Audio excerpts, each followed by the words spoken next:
அனைவருக்கும் வணக்கம். நான் உங்கள் திவ்யா சேஷாத்ரி. நமது பாரத தேசத்தின் பிரதம மந்திரி திரு நரேந்திர மோடி அவர்கள் தந்தை பாசம் மட்டுமன்றி தாய் பாசத்தையும் ஒரு சேர கொடுத்து பாரத தேசத்தின் மக்கள் அனைவரையும் தன் குடும்பமாக நினைக்கின்ற தலைவர்.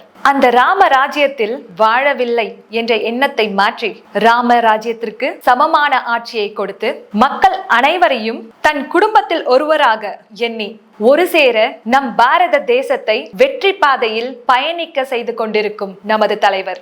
நம் அனைவருக்கும் உணவளிக்கக்கூடிய தெய்வங்கள் தான் உழவர்கள். அப்படிப்பட்ட உழவர்களுக்கு தேவையான அனைத்து விஷயங்களையும் செய்து கொடுப்பது நமது அரசின் தலையாய கடமை. நமது தமிழ்நாட்டு அரசு இனிமேல் ஆவது உழவர்களுக்கு தேவையான அனைத்து வசதிகளையும் முதன்மையாக கொண்டு செய்து தர வேண்டும். இது மட்டும் இல்லைங்க, அவங்களுடைய போராட்டம் எல்லாமே வீணா போகக்கூடாது. அவங்களுடைய உழைப்பு எல்லாமே பாதுகாக்கப்பட வேண்டும். நமது பாரத தேசத்தின் பிரதமர் திரு நரேந்திர மோடிஜி அவர்களின் மேக் இன் இந்தியா திட்டத்தின் அடியில் இன்று பல மாற்றங்களை நமது பாரத தேசம் கண்டு கொண்டிருக்கின்றது. இதுல மிக சிறப்பா சொல்லணும்னா, நம்ம எதிரி நாடான சைனாவிற்கு இதனால 1,00,000 கோடி இழப்பு ஏற்பட்டிருக்கு. இதுவே வரலாற்று சாதனை அல்லவா?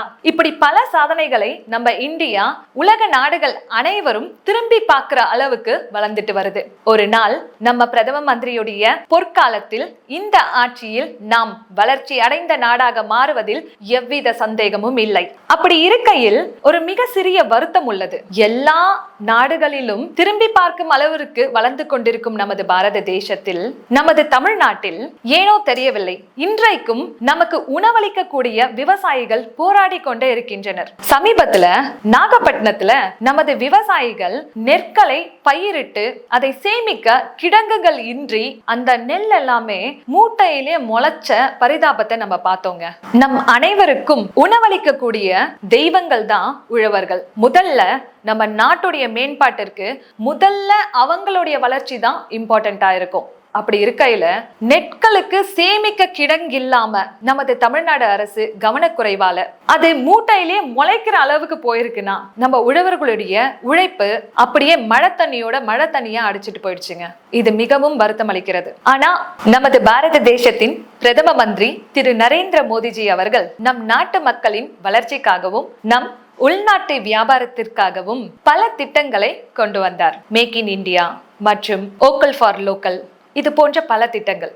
அனைவரும் கூறுவதை போல் வெறும் விளம்பர நோக்கத்திற்காக மட்டும் அல்லாமல் இதனை மக்கள் இயக்கமாக கொண்டு வந்தார். அதனுடைய வளர்ச்சி இப்ப சமீபத்துல நடந்த நம்மளுடைய தீபாவளி பண்டிகையில காண முடிகிறது. ஆமாங்க, எப்பயுமே 2014க்கு முன்ன பாத்தீங்கன்னா எந்த பொருட்களை தொட்டாலும், ஒரு பேனாவா இருந்தாலும் சரி, குழந்தைகள் விளையாடுற ஒரு பொம்மையா இருந்தாலும் சரி, நோட்டு புக்கா இருந்தாலும் சரி, இல்ல நம்ம உடுத்துற உடையா இருந்தாலும் சரி, எதை தொட்டாலும் அதுல மேட் இன் சைனான்னு தான் இருக்கும். அப்படி நம்ம எதிரி நாடான சைனா நாட்டுடைய ஆதிக்கம் நம்ம நாட்டுல மிகவும் வளர்ந்திருந்த காலம். ஆனா 2014ஆம் ஆண்டுக்கு பிறகு மோடி அவர்கள் கொண்டு வந்த மேக் இன் இந்தியா திட்டத்தின் அடியில் இன்று நாம் பெரும் மாற்றங்களை கண்டு கொண்டுள்ளோம். ஆமாங்க, இதுல முக்கியமான மாற்றத்தை காண வேண்டும் என்றால், நமது தீபாவளி பண்டிகையை முன்னிட்டு நமது நாட்டின் சில்லறை வியாபாரிகள் 3,65,000 கோடி லாபங்களை ஈட்டுள்ளனர். அது மட்டும் இல்லைங்க, நம்ம நாட்டுல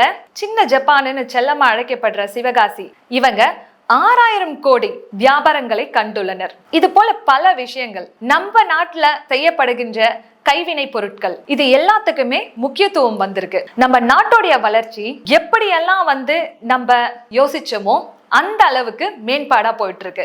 மக்களின் சேவையையும் தேவையையும் மறந்த நமது தமிழ்நாடு அரசு நமது தமிழ்நாட்டின் ஆணிவேரான விவசாயத்தை பாதுகாக்கும் விவசாயிகளை பாதுகாக்க வேண்டும்.